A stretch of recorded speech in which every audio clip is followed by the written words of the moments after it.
Sallallahu ala Muhammad sallallahu alayhi wa sallam. Sallallahu ala Muhammad sallallahu alayhi wa sallam.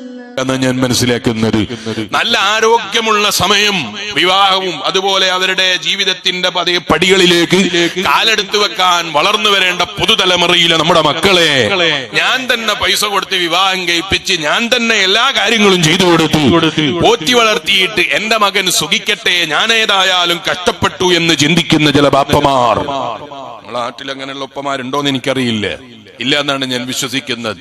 അത്തരം ചെറുപ്പക്കാരെ രാത്രികളിൽ 12 മണി 1 മണി 2 മണി സമയത്ത് വയല് കഴിഞ്ഞ് പല നാടുകളിൽ നിന്നും വരുമ്പോ അവരങ്ങാടിയുടെ മക്കളായി മാറിയിരിക്കുകയാണ്. എന്തിനാണ്? അങ്ങാടിയില് പച്ചക്കറി വിൽക്കാനല്ല. നാളെ നേരം വെളുക്കുമ്പോൾ വരുന്ന ഏതെങ്കിലും ഒരു കൂട്ടർക്ക് രാവിലെ വരുമ്പോൾ ഫ്രഷ് മീൻ കൊടുക്കണം എന്ന് വിചാരിക്കി നിൽക്കുന്നവരല്ലേ അവര്, അല്ലെങ്കിൽ അതുപോലെ എന്തെങ്കിലും ഒരു കച്ചവട മൈൻഡോട് കൂടെ നിൽക്കുന്നവരല്ല അവര്. എന്തിനാണ് അവര് നിൽക്കുന്നത് എന്ന് ചോദിച്ചാൽ ഒന്നുമില്ല, ഒരു ഹോബിയുടെ പേരിൽ രാത്രിയിൽ അങ്ങാടികളിലും പലയിടങ്ങളിലും ഇരുന്ന് കഥ പറഞ്ഞ് സമയം തീർക്കുന്ന ചില ചെറുപ്പക്കാർ.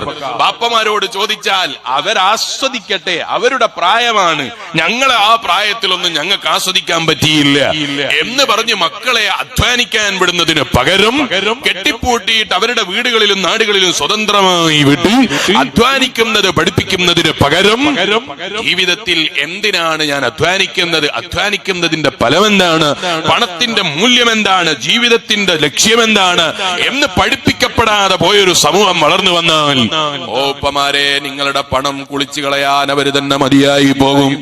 നിങ്ങൾ സമ്പാദിച്ച പണം ഒരൊറ്റ തീയതി നിങ്ങളെ മരണത്തോടുകൂടെ കുറഞ്ഞ ദിവസങ്ങൾ കൊണ്ട് കൊന്നുകളയാൻ അവർക്ക് സാധിക്കും. എന്തുകൊണ്ട് കഴിയൂന്നാ ഞാൻ പറഞ്ഞത്? സ്വന്തമായി അധ്വാനിച്ച് പഠിച്ച് വളർത്തിയെടുത്തിട്ടില്ലെങ്കിൽ ഓ എന്റെ വേദ കേൾക്കുന്ന ഉപ്പമാരെ, ശബ്ദം ശ്രവിക്കുന്ന ഉപ്പമാരെ, പ്രവാസികളായ ഉപ്പമാരെ, മക്കളെ സ്നേഹിച്ചിട്ട് പണിയെടുപ്പിക്കാതെ വളർത്തിയാൽ പണത്തിന്റെ മൂല്യമറിയുന്ന മക്കളായി നമ്മളെ മക്കൾ വളർന്നു വരൂല. ചോദിക്കുന്നതിന്റെ മുമ്പ് തന്നെ ഏറ്റവും വലിയ മൊബൈലാണ്, ചോദിക്കുന്നതിന്റെ മുമ്പ് തന്നെ 1 വർഷത്തെ റീചാർജ് ആണ്, മക്കള് ചോദിക്കുന്നതിന്റെ മുമ്പ് തന്നെ എല്ലാ സൗകര്യങ്ങളും ചെയ്തു കൊടുക്കുകയാണ്. അങ്ങനെ മക്കളെ നമ്മൾ വളർത്തിയെടുത്താൽ ആ മക്കള് നമുക്ക് ഹബീബ് നബി സല്ലല്ലാഹു അലൈഹി വസല്ലമ തങ്ങൾ പറഞ്ഞൊരു മക്കളുണ്ടല്ലോ, മരിച്ചാലും നിങ്ങൾക്ക് ഉപകരിക്കുന്ന മക്കള്, വലതും സ്വാലിഹായി ജീവിക്കുന്ന മക്കള്. എങ്ങനെയുള്ള മക്കളാണ് എന്നറിയോ? യദഊലഹു, എന്റെ ബാപ്പ ഇത് പഠിപ്പിച്ചത് കൊണ്ടാണല്ലോ എനിക്ക് ഇങ്ങനെയുള്ള സിസ്റ്റത്തെ കുറിച്ചും ഇങ്ങനെയുള്ള കാര്യങ്ങളെ കുറിച്ചൊക്കെ ബോധമുണ്ടായത് എന്ന് പറയുന്ന ബാപ്പനെ ഓർമ്മിച്ച് ദുആ ചെയ്യുന്ന മക്കളുണ്ടല്ലോ, അത് മരിച്ചാലും നിലനിൽക്കുന്ന സമ്പത്താണ്. ആലോചിക്കാത്ത ചില ഉമ്മമാര് പറയും എന്റെ മകൻ പരമാവധി ജീവിക്കട്ടെ എന്ന് ബാപ്പനോട് പ്രോത്സാഹിപ്പിക്കും. ഇപ്പൊ തന്നെ അവനെ വിദേശത്ത് കൊണ്ടുപോകരുത്, ഇപ്പൊ തന്നെ ബിസിനസ്സിൽ ഇറക്കരുത്, ഇപ്പൊ തന്നെ അധ്വാനിക്കാൻ പഠിപ്പിക്കരുത്. ഓ ഉപ്പമാരെ, ചിന്തിച്ചുകൂടാ? കുട്ടിക്കാലം മുതലേ മക്കൾക്ക് സ്വയം പര്യാപ്തമായി ജീവിക്കാൻ ആവശ്യമായ നിർദ്ദേശങ്ങളും ആവശ്യമായ ഉപദേശങ്ങളും ആവശ്യമായ പഠനങ്ങളും ബാപ്പമാരിൽ നിന്നവര് പഠിച്ചെടുക്കണമെന്ന് ഞാൻ പറഞ്ഞത്.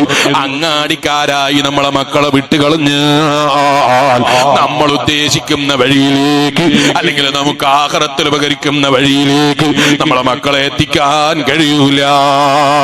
മറിച്ചോ അത്തരം മക്കൾ എവിടെയാ എത്തിപ്പെടുന്നത് എന്നറിയോ? ഏതെങ്കിലും ഫോക്കസുകളുടെ കയ്യിലേക്കാണ്.